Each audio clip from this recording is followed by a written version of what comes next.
नमस्कार मित्रांनो, आज आपली टूर होते मुंबई ते गणपतीपुळे। आज आपण जाणार आहोत गणपतीपुळ्याला। आपण सकाळी 5:30 ला आपल्या प्रवासाला सुरुवात केली आणि पोहोचलो आहोत वेस्टर्न एक्सप्रेस हायवेला। आता आपण क्रॉस करत आहोत वाशीचा ब्रिज। वाशी टोल नाक्याला आता आपण पोहोचणार आहोत। फारशी गर्दी नाही आहे, ट्रॅफिक कमी आहे। हा वाशीचा टोल आहे। वाशीचा टोल आपल्या छोट्या गाड्यांना लागत नाही आहे, तो सरकारने माफ केलेला आहे। आणि आता ही बघू शकता तुम्ही नवीन लाल परी, जी कोकणातच आपल्याबरोबर चाललेली असते। वाशी क्रॉस करून आता आपण पोचलो आहोत बेलापूरला।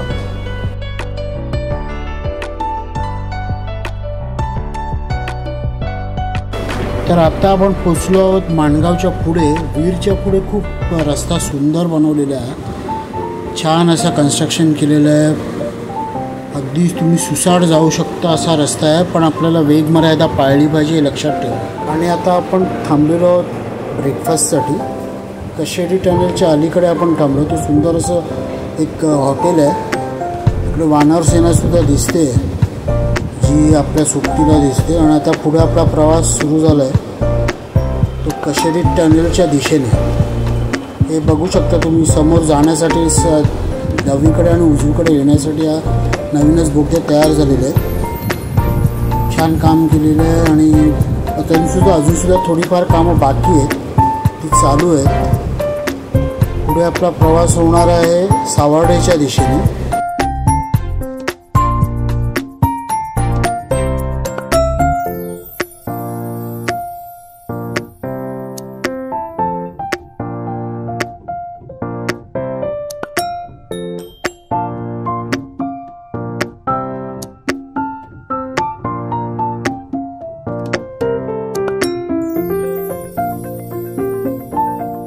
पुढे सावर्डे 3 किलोमीटरवरती आहे आणि त्याच्या पुढे संगमेश्वर नंतर एक 7-8 किलोमीटरवरती आपल्याला उजवीकडे वळण्यासाठी एक शॉर्टकट जो निवळी फाट्याला लागतो त्या रस्त्याला आपण लागलेलो आहोत। इथून आपण प्रवास करत जाणार आहोत निवळी फाट्यामार्गे गणपतीपुळेला।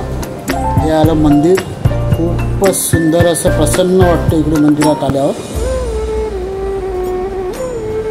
इकडून आत जाण्यासाठी हा मार्ग दिलेला आहे दर्शनासाठी। आणि इथे तुम्ही बघू शकता की भक्त आपल्या इच्छा सर्व नंदीमामाच्या कानात सांगत आहेत गणपती बाप्पावरून पोचवायला।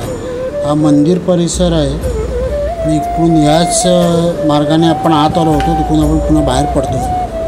इकडे बघाल तर एक भक्ताने असं मॉडेलही त्यांनी बनवून ठेवलेलं आहे। एक काउंटर आहे लाडू प्रसादसाठी, 25 रुपये प्रति पॅकेट, ज्यात 2 लाडू असतात, इकडे दिला जातो।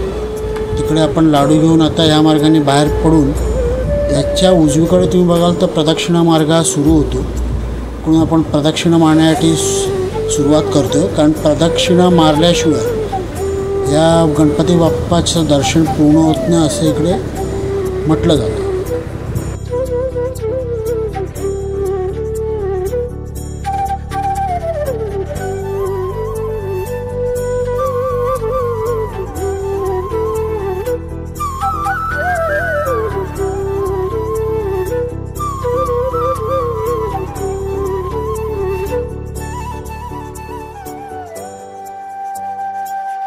प्रदक्षिणा मार्गावर तुम्ही बघाल तर 2-3 मंदिरं आहेत, त्यापैकी शुंडस्थान म्हणून एक गणपती बाप्पाचं मंदिर प्रदक्षिणा मार्गावरच आहे। तर ह्याही गणपती बाप्पाचं या शुंडस्थानचं आपण दर्शन घेऊन आपल्या पुढच्या प्रवासाला म्हणजे प्रदक्षिणेला सुरुवात करणार आहोत। आता आपण अर्धा टप्पा पार केलेला आहे प्रदक्षिणा मार्गाचा। इथून पुढे आपण जाऊ, हा दुसरा टप्पा सुरू होतो। रस्त्यामध्ये असं अजून एक मंदिर आपल्याला दिसतंय प्रदक्षिणा मार्गावरती। ही आता तुम्ही बघू शकता एक दगडी बांधकामाची विहीर आहे, खूप जुनी विहीर आहे। बाजूला समुद्रसुद्धा आहे, जिकडून आपण आता आपल्या अंतिम टप्प्याला प्रदक्षिणा मार्गाच्या जात आहोत। हा समोर जो गेट दिसतो, इकडून बाहेर पडलं की आपल्याला बाप्पाचं मंदिर दिसतं, म्हणजे आपली प्रदक्षिणा ही पूर्ण झालेली आहे।